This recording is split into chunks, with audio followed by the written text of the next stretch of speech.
بسم اللہ الرحمن الرحیم والعصر ان الانسان لفی خسر الا الذین آمنوا وعملوا الصالحات وتواصوا بالحق وتواصوا بالصبر۔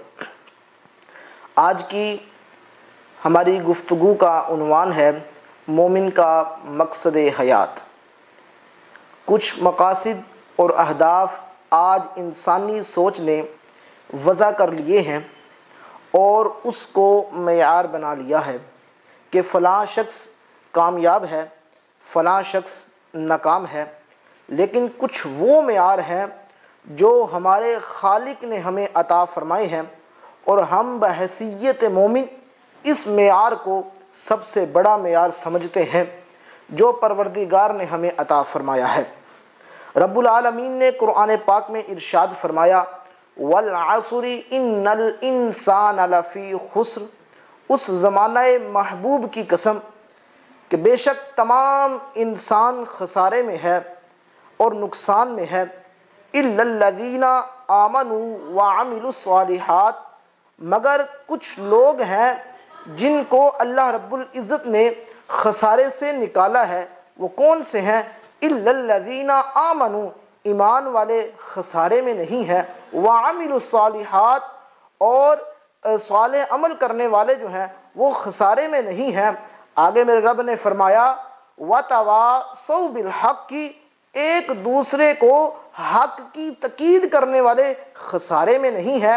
آگے فرمایا وتواصوا بالصبر، اور ایک دوسرے کو صبر کی وصیت کرنے والے خسارے میں نہیں ہے۔ تو سب سے پہلے نمبر پر میرے پروردگار عالم نے یہ ارشاد فرمایا والعصر، اس زمانہ محبوب کی قسم۔ اب دیکھیے کہ اس میں معنی کے لحاظ سے چار بڑے معنی کو پیش نظر رکھا گیا ہے۔ عصر سے مراد جو ہے زمانہ مطلقاً جو ہے مطلقاً زمانہ، دوسرا عصر سے مراد یہ ہے کہ دن کا پچھلا پہر، اور تیسرے نمبر پر عصر سے مراد یہ ہے کہ صلاۃ العصر ہے، اور چوتھے نمبر پر بہت ہی پیارا معنی، سارے ہی معنی پیارے ہیں لیکن اس کو میرے نبی صلی اللہ علیہ وآلہ وسلم سے مناسبت ہے۔ عصر سے مراد رسول اللہ صلی اللہ علیہ وآلہ وسلم کا زمانہ مقدس ہے۔ اب آخری معنی جو ہے اس میں مناسبت یہ ہے کہ ایک ہوتا ہے زمان اور ایک ہوتا ہے مکان۔ تو رب تعالیٰ نے قرآن پاک میں ایک جگہ ارشاد فرمایا لا اقسم بہذا البلد وانت حل بہذا البلد، کہ اس مکان کی قسم میں اس لیے کھا رہا ہوں کہ اس شہر میں، اس جگہ میں، اس زمین میں میرے محبوب صلی اللہ علیہ وآلہ وسلم جلوہ گر ہیں۔ تو جس طرح مکان کے اندر آپ صلی اللہ علیہ وآلہ وسلم کی جلوہ گری ہو اور وہاں رب تعالیٰ قسم اٹھا رہا ہے لا اقسم بہذا البلد وانت حل بہذا البلد، ایسے ہی زمان کے اندر آپ کی جلوہ گری کی وجہ سے میرے رب تعالیٰ نے یہ قسم اٹھائی ہے والعصر، میں قسم اس لیے اٹھا رہا ہوں کہ یہاں میرے محبوب حضرت محمد مصطفیٰ صلی اللہ علیہ وآلہ وسلم جلوہ گر ہیں۔ اور اس کے بعد رب تعالیٰ نے ارشاد فرمایا ان الانسان لفی خسر، بے شک سارے انسان خسارے میں ہے، سارے انسان گھاٹے میں ہے، مگر ان میں سے جن کی آگے شان بیان کی جا رہی ہے وہ خسارے میں نہیں ہے۔ ان کی چار صفات بیان کی گئی ہیں۔ وہ کون کون سی ہیں؟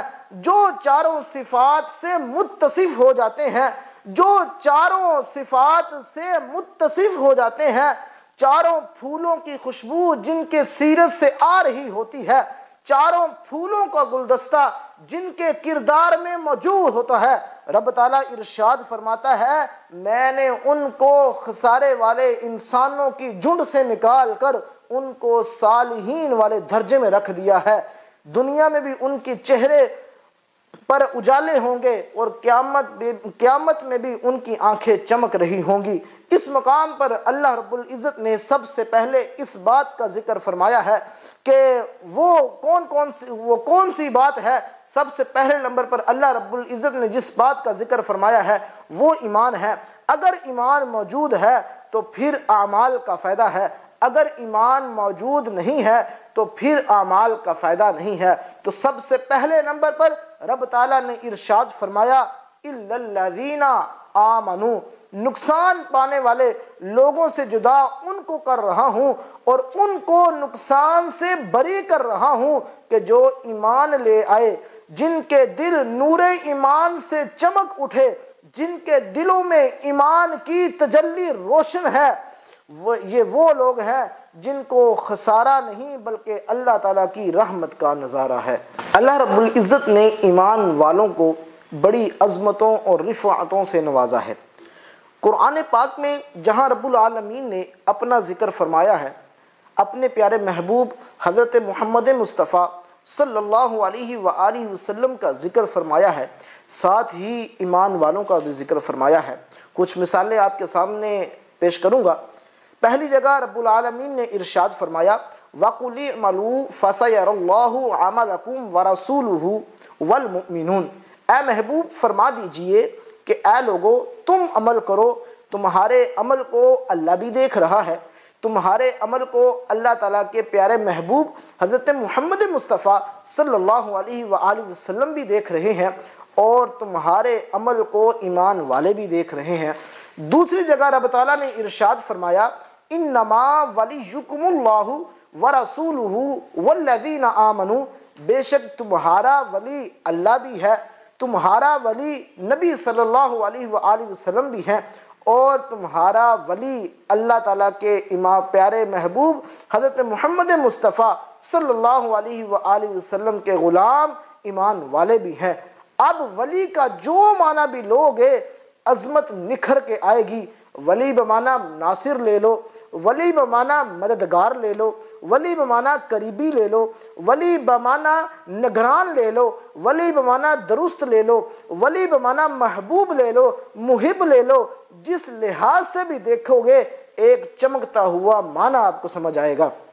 تیسری جگہ میں رب تعالیٰ نے ارشاد فرمایا وَلِلَّهِ الْعِزَّةُ وَلِرَسُولِهِ وَلِلْمُؤْمِنِينَ، خالق کائنات نے جب عزت کا ذکر کیا تو اللہ تعالیٰ نے ایمان والوں کو بھی اپنے ساتھ بیان کیا۔ عزت اللہ کے لیے ہے، اللہ کے رسول صلی اللہ علیہ وآلہ وسلم کے لیے ہے، اور عزت مومنین کے لیے ہے۔ تو اسلام اس کے علاوہ متعدد آیات میں اللہ رب العزت نے جہاں اپنا ذکر فرمایا ہے، جہاں اپنے پیارے محبوب کا ذکر فرمایا ہے، اور ساتھ ہی ایمان والوں کا ذکر فرمایا ہے۔ یہ اسلام کی عظمت ہے اور اس کا منصب ہے۔ کلمہ گو ہونا یہ کوئی معمولی سی چیز نہیں ہے، نہیں، آج یہ معمولی سی چیز نہیں ہے، بلکہ آج کسی مسلمان کو دوسرے مسلمان کی طرف للچائی نظروں سے نہیں دیکھنا چاہیے۔ آج ساری حکومتیں مل جائیں، ایک فقیر مومن کے ایمان کی ویلیو کا اندازہ نہیں لگا سکتی، اس کی قیمت کا بندوبست نہیں کر سکتی۔ ایک مومن جس نے اشہد اللہ الہ الا اللہ واشہد ان محمد عبدہ ورسولہ پڑھ لیا تو یہ کلمہ اس کو کہاں تک پہنچاتا ہے، کہاں تک لے جاتا ہے۔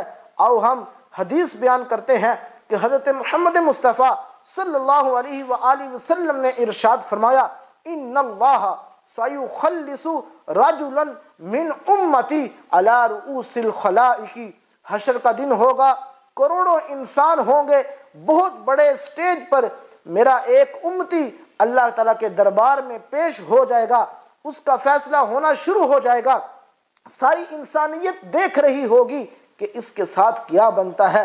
وَكُلُّ سَجِلٍ مِثْلُ مَدِّ الْبَصَرِ، اور اس کے جب دفتر کھولے جائیں گے، یعنی کہ رجسٹر کھولے جائیں گے، ایک رجسٹر اتنا بڑا ہوگا کہ جہاں تک انسان کی نظر جا رہی ہے وہاں تک اس رجسٹر کی لمبائی ہوگی، وہاں تک اس رجسٹر کی لمبائی ہوگی۔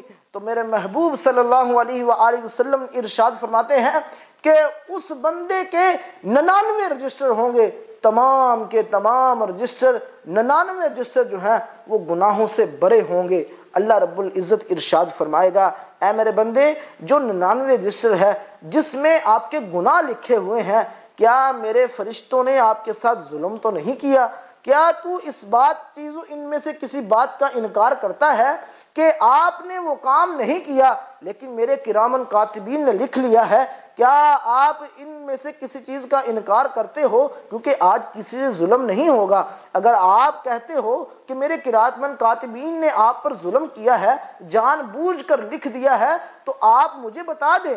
لیکن اللہ رب العزت جب یہ ارشاد فرمائے گا تو وہ بندہ آگے سے عرض کرے گا، یا رب العالمین، آپ کے کرامن کاتبین نے میرے ساتھ کوئی ظلم نہیں کیا، میں نے جتنے بھی گناہ کیے ہیں تمام کے تمام گناہ ان 99 رجسٹروں میں لکھے ہوں گے۔ وہ بندہ جو ہے بہت شرمندہ ہوگا، بہت ہی شرمندہ ہوگا۔ تمام کے تمام انسان جو ہے اس بندے کی طرف دیکھ رہے ہوں گے کہ آج اس بندے کے ساتھ کیا ہوتا ہے۔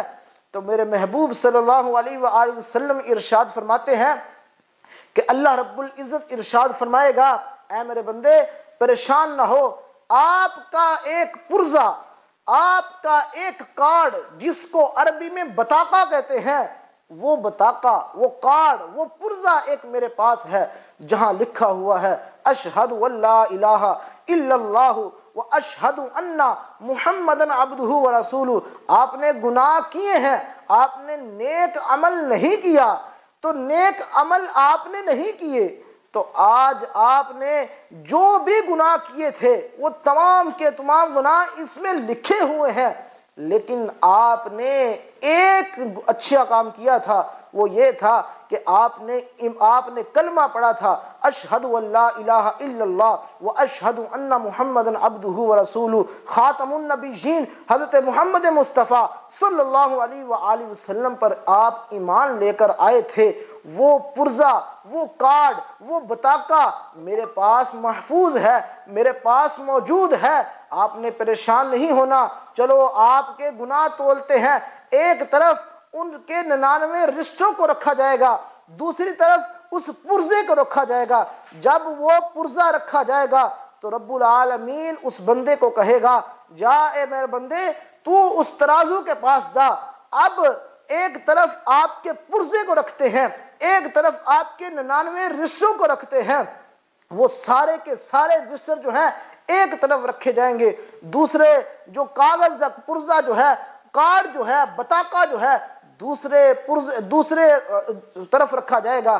جب وہ رکھا جائے گا تو اللہ رب العزت کے پیارے محبوب حضرت محمد مصطفیٰ صلی اللہ علیہ وآلہ وسلم ارشاد فرماتے ہیں، وہ سارے کے سارے رجسٹر جو ہیں وہ ہلکے پڑ جائیں گے، اور پرزے والا جو طرف ہے وہ تمام کا تمام جو ہے وہ بھاری ہو جائے گا۔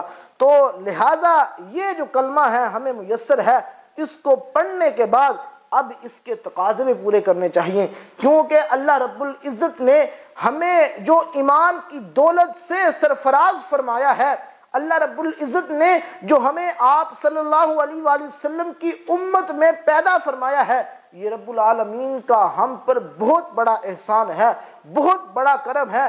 کیونکہ جب ہم ایمان لے آتے ہیں اس کے بعد رب العالمین نے ہمیں ایک اور راستہ بتایا ہے، اِلَّا الَّذِينَ آمَنُوا وَعَمِلُوا الصَّالِحَاتِ۔ آپ ایمان لے کر آ جاتے ہو تو آپ نے اچھے عمل بھی کرنے ہیں، اچھے عمل بھی کرنے ہیں۔ جب آپ اچھے عمل کرو گے رب العالمین آپ کو کتنا بڑا انعام عطا فرمائے گا۔ ہم آپ کو یہ حدیث پیش کرتے ہیں۔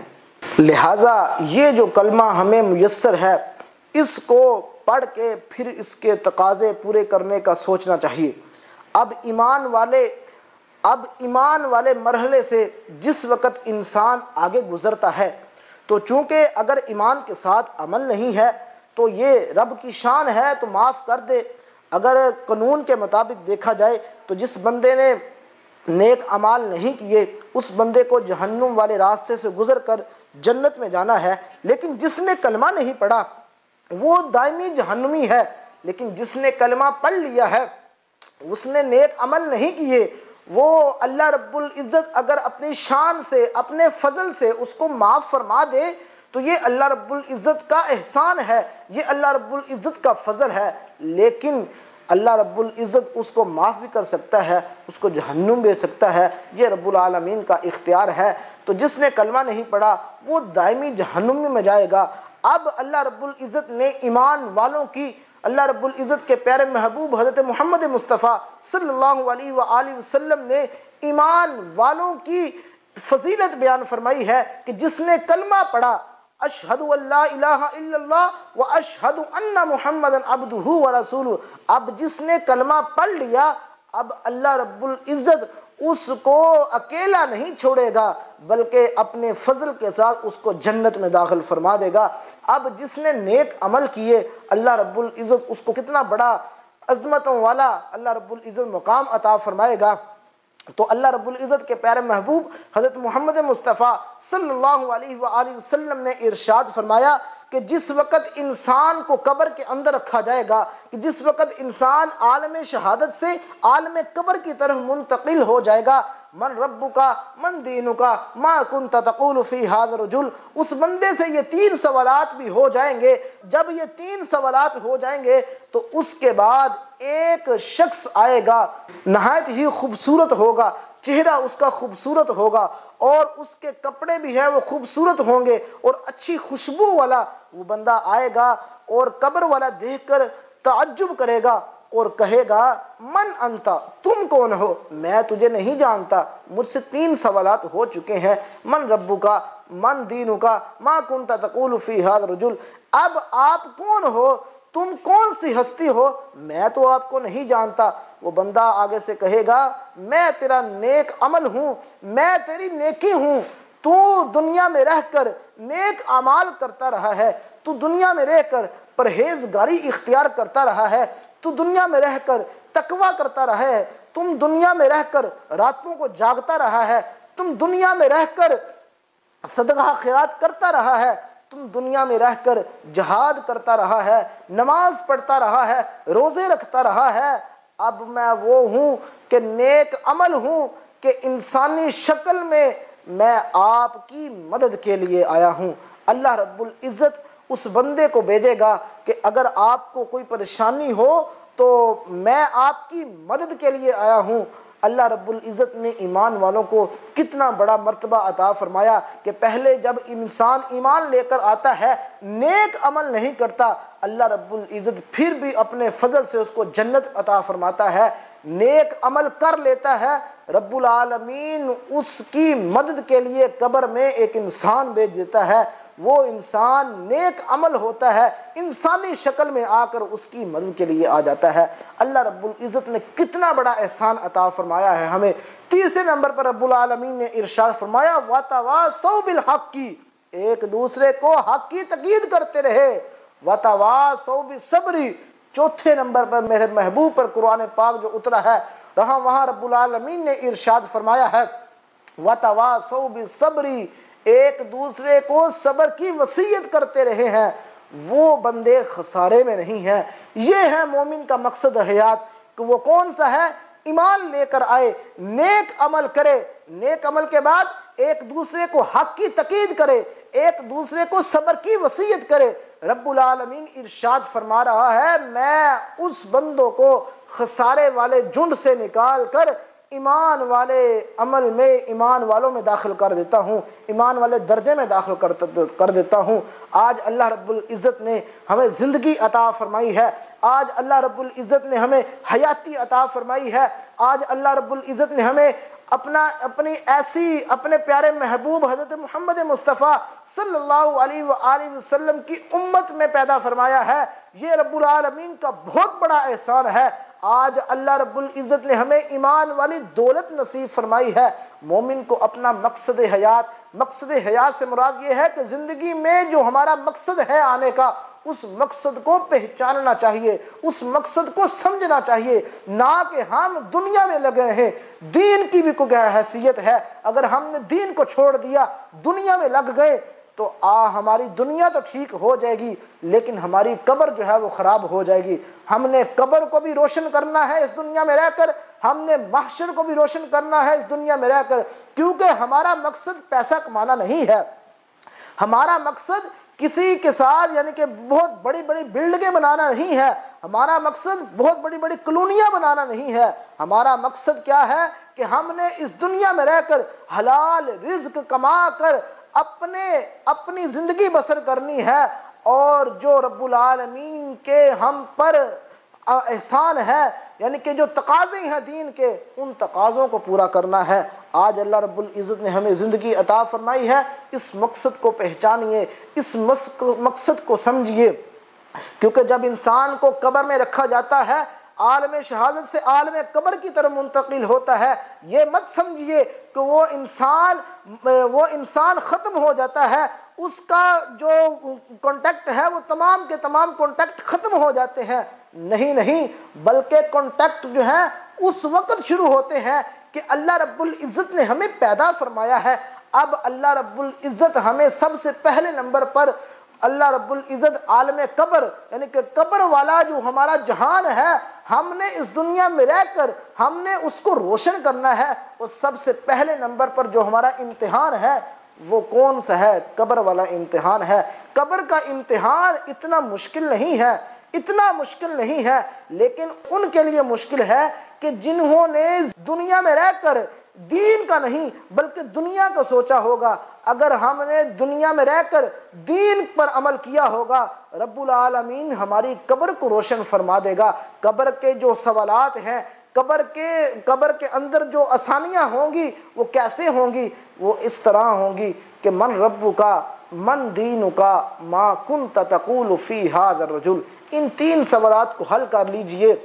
ایک بچے کو اگر ہم یہ 3 سوالات کوئی بھی دے دے دنیا کے امتحان میں سے، تو وہ بچہ جو ہے وہ 3 سوالات کو اچھے طریقے سے تیار کرتا ہے، لیکن اگر وہ 3 سوالات اس نے نہ حل کیے ہوں، اس کو پتہ بھی ہو کہ یہ 3 سوال میرے ایگزام میں آنے ہیں، اگر وہ نیا تیار کرے تو وہ فیل ہو جاتا ہے۔ تو اسی طرح قبر کے اندر یہ 3 سوال ہونے ہیں، اگر ہم ان 3 سوالوں کو حل کر لیں گے دنیا میں رہ کر، اتنے مشکل نہیں ہے۔